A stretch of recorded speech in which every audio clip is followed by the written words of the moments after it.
Hey guys, this is Maui Snake here, going over episode 2 of How to Watch a Demo. And for this episode, it's about how to watch a demo as an in-game leader. I'm going to be mainly focusing on T-side here, and I'm going to be showing you a demo from Epicenter between Navi and Dignitas. Dignitas go on to win this tournament, so I felt when I was going over Cobble last season for my team, I thought this would be a great way to watch it, great way to see how these teams play it out. So let's get into it. So I'm going to pause it right here and talk about a concept first that is very important when you're looking at demos for an IGL. What you want to break a round into for a T-side round is one, there's three things. 1, 2, and 3. 1 is the default.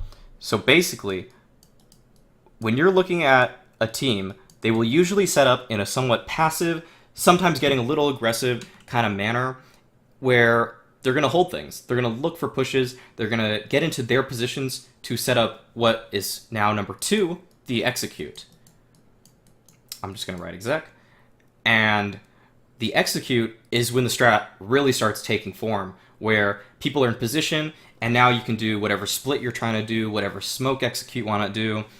If you want to do some kind of fake, that's kind of beginning with the execute.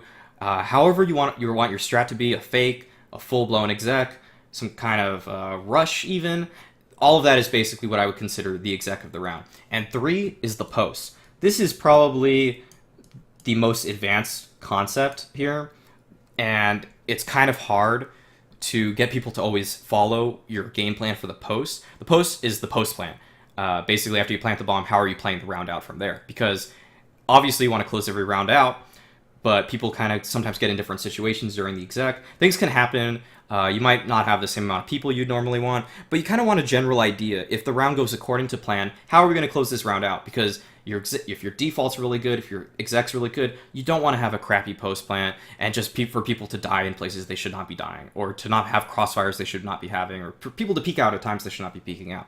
So let's go back to this round. It's a pistol round, so there isn't much actually. There aren't many resources for Dignitas to use. There isn't much actual strategy here, or like there's not many layers. It's not much very intricate or anything. So basically, what they want to do is they rush everyone through water. This is a strat Dignitas have used several times, and they basically just put everyone through water because most teams are going to play a setup where they aren't covering this area very well, and they just run up. They run up slope. So the only part that's like default, there's very little default in this round. In rushes, it's basically an exec right off the bat. That's why it's a rush. You're catching them off guard usually because you're going so fast. You're not even defaulting, you're not slowing down, you're just hitting a sight because you think you have a read or an idea that is very strong if you just go quickly like this. So going now into what is actually the exec, or like the more intricate parts of it, I want to note that I gotta actually go back because this is actually quite important. This is where the round starts to get more coordinated. So MSL throws a smoke towards the door, and what this allows Magisk Boy and Cajun B to do is to peek up without even having to check their left. So now Magisk Boy and Cajun B take the first contact into the bomb site, and notice they're towards the stairs area. What this allows them to do is take a long range engagement with anyone that would be towards that long area. So they jump out, and if they were to see anyone, now Rubino is ready to jump even closer. He would get a call. They would say, "Hey Rubino, he's close right," or "Hey Rubino, he's in that little stairway over there." So, or he's maybe even wood or something like that. Then Rubino would be able to kill him out, and Config would be able to help Rubino out too. So they move in the site, and they kind of squat up from here. So notice Magisk Boy and Cajun B are together now, and Rubino is just running to the bomb site. And MSL and Config are already getting ready for this third part, the post. Basically, they know they're going to get the bomb down at this point, so they're just setting up for, hey, where are we going to get hit from? How do we hold it? And let's do it. So they get the bomb down, and now they're set up in these positions. And now there's kind of some leeway for the players. They can kind of do whatever they want, but they're in these general positions. Magisk and Cajun B are under balcony. Rubino is towards plat. He's trying to get towards wood, and MSL and Config were towards the water area. So that's their strategy. If it doesn't work out, sometimes it is just about kind of killing the people that are in front of you and catching them with a good. But you can make that a lot easier if you're positioned together, if you have crossfires, and it didn't work out for them, but they had an idea of what they were doing, they looked very coordinated, and they ran that pistol very well. So that is a round you can actually say, okay, that strat actually worked. We just need to be able to play the post plant better. If they actually got that first pick on simple at A last round, they probably would have it would have been a much higher chance of winning that round, because MSL and Config would have only had to deal with one person who was flanking all the way through B, someone pushed all the way through here, and then they could have played the post. It would have just been a lot easier in the post plant. So this round is a force buy. They got the bomb down, and a lot of teams are going to choose to save so they can buy full AKs and armor next round and with minimal utility. But Dignitas have a different idea. So their default involves MSL running through the middle area and everyone else on his team running through B halls. And what they're trying to do is set up just a flat-out B hit. So the default, I would say the default is still going on here, and it involves Rubino throwing this plat smoke, allows him to hold platform, makes it so that his team can set up for what is coming up, the exec, number 2. So now MSL, Config, Magisk Boy, Cajun B are all setting up their smokes. They're all lining them up. And what they're doing is a pretty typical cobble strat. I'm not going to go into too much detail about it. It's just you're walling off the whole bomb site, and basically it should push any CTs back towards this area over here, and it allows you to just have free reign at the site. And what they're doing now is just playing the post. They already got the bomb down, the exec worked, the default worked, and now it's just an all-out brawl pretty much. But they're trying to get into their post-plant positions. Magisk Boy is going to move to Coop, I'm pretty sure. Cajun B is holding the Coop right now, but Cajun B has really low health, so he should actually be in a more forward position than Magisk Boy. So they actually probably communicated that, and they switched positions here. That's important to note. The person who has lower health should be taking the earlier engagements. You don't want to put the clutch on a person who has 22 health. That's why Cajun B and Magisk Boy switched. So now they're just playing the post. They're trying to keep the other team back with throwing some flashbangs. MSL just came down from drop. That was his post position, getting a kind of a flank off. And everyone else is playing where they're supposed to be. So I'm going to let this round play out.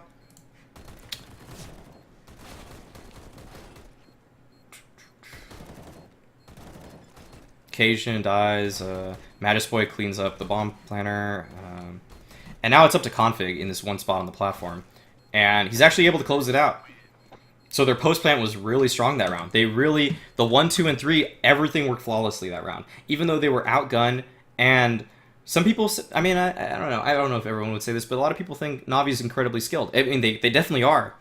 But I don't know how much more skilled they are than Dignitas. But Dignitas, with a good strat, with a good post plant, they were able to close that round out. In a round that we normally think that, hey, if the other team's got great guns, they should just be able to win it. So what is very important to note, though, of the round is what happened on this platform. So Config was standing on this platform, just kind of hanging out. You don't really have to focus on what's going on in the round right now. I'm not really trying to talk about that. But basically, what Config's doing here is he's playing the clutch. And that is something you also need to go over with your team. So when you have the post, I'm saying that's number 3. You might even have a 3A and a 3B. The 3A is kind of like the crossfires you need to be taking, how you need to be trading kills. But the 3B is the clutch. This is very important. Basically, this is the guy that needs to know, hey, I'm not going to peek too much early, but what I'm doing is I am playing the bomb. I am playing for the win at the very end of the round, even if it comes down to a 1v3, 1v2, I'm going to be that last guy, usually, and I'm going to be trying to take that fight. If you get taken out early, I mean, it happens, and then the Coop guy would actually become the clutch. But basically, it's like when you plant for long on Dust 2, that guy in pit with the op, that's the clutch. When you plant for bathrooms on overpass, and someone is in bathrooms with an op or with a rifle just from long range, that's the clutch. Basically, one guy has to be designated as that last person alive, and he's going to be the guy that's not taking as much contact. It's just something else to talk about with your team. Something to make the rounds consistent. Put a guy in these clutch situations over and over and over again, and he's going to get better at them. You should kind of know which guy is already like good at clutching on your team to be that person, but it should be just something you should talk about. It should something that should be consistent, even if it's a guy that's not actually maybe your best clutcher, because your best clutcher is more valuable in a different spot. It's just a player that needs to be calm. He needs to be able to hold his own in a 1v1, be able to play the bomb, play the time, be really aware of those kind of things. So I'm going to go to a gun round now, and this is going to be the last round that I talk about. before I end this video. And I just wanted to go over a gun round. This round shows all 3 steps of my of how I would like to go over a round. So I'm gonna go write it down again: the 1, the 2, and the 3. The default, the exec, and the post plant. So, or this has 2 of them actually. They don't actually get to a post plant here, but you can really obviously see the default here. Config and MSL are set up towards that A bomb site, and Magisk, Rubino, and Cajun B are set up towards B. What they're doing though in the default that's a little different is Cajun B is going for an aggressive pick towards his platform. He's got an op here. He's just holding a tight angle. He gets flashed, so he can't keep holding it. But him and Rubino are going to be working this platform really heavily, and this is something I would still consider to be part of the default. What you're doing during the default is you're trying to see if anyone's going to push you, if anyone wants to fight, and you're confident that your teamwork or your shots are going to out-aim, out-kill the other team. And sometimes it works for you, sometimes it doesn't. It's something that you shouldn't over-stress with as the IGL, or in terms of like, if it's not working, you can change your strategy entirely or your default entirely, but you really shouldn't stress yourself out as the IGL because the default's not working. That usually kind of means something about your players is going wrong, like they're just not hitting their shots. Some days your defaults could work fine, and sometimes it couldn't, and it depends on the team you're playing, how your players are playing.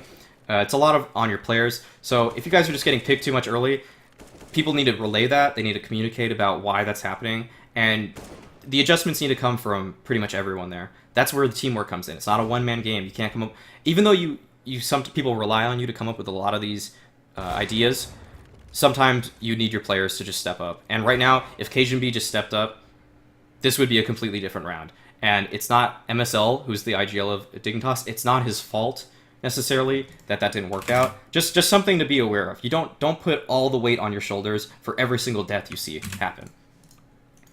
So what this looked like was a default where they had some guys towards A, and then they came back and went towards B. It looks like it was going to be a B split with MSL coming back through Dragon Lore and coming towards this wooden area to do a split with Magisk Boy. And it looks like Cajun B and Rubino would have came out platform if they got that kill on Guardian. They would have just kept fighting. They might have thrown some different smokes. I don't know what smokes they threw, if these are theirs or the other teams. But basically, they're in a 2-on-5. It's a really slim chance for them. They just got to make some individual plays. And that's just to show how does the default affect the exec. If your default or your players are not strong, you won't get to your exec. So every stage is important.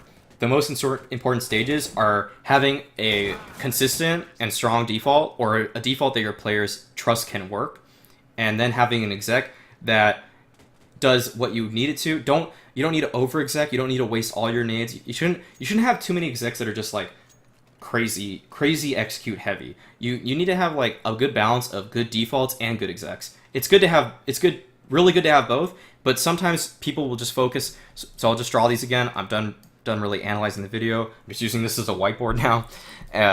Some people are going to really have really complex execs, but if your default is really weak or it doesn't put presence across the map in all these positions, then the CTs are going to see through it. And they're going to just see, oh, they're just going into their exec every time. And it's very obvious. So why do, like, it's just really easy to counter-strat as a CT. You don't need to really hold all these positions if all you're doing every round is doing a full-out smoke exec on B.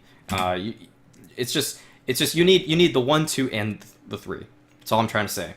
So when you're watching demos in the future, try to think about that. Try to just keep in mind all those different things. Look at the radar a lot. You don't need to be super aware of everyone's positioning exactly, but you should be aware of kind of the routes they take. So on that pistol, for example, the way that Cajun or Magisk Boy and I think Cajun actually came out and swung over here and held over here for the post, and how Config and Rubino went towards this route, and how MSL went this route. Those routes are important, but you don't really need to watch every single person's POV to understand how this thing should work. You should just watch the demo, watch your radar a lot, and see the routes, find out the default, the exec, the post plant. Yeah, I think that's pretty much it. So good luck in the future. I might make a video in the future about how to do CT IGLing, but I just wanted to make this video for the terrorist side because I think that's what most people are looking for when they're trying to look at a demo. You're usually trying to come up with strats that will work. So, because you want your T side to be strong. CT side is a lot more based on individual skill. So, you can make plays on CT side, of course, but a lot of it is just, can you hold a spot? Do you know what nades to throw when you're holding that spot? And that's for individuals to watch demos for. An individual should be responsible for holding his spot. Of course, there can be more teamwork than that, but that's more or less it. So, thanks for watching. And I got another video coming up shortly, which is how to actually watch a demo in the complete opposite way as a pugger. So if you want to be a pug star, you should watch that. Thanks.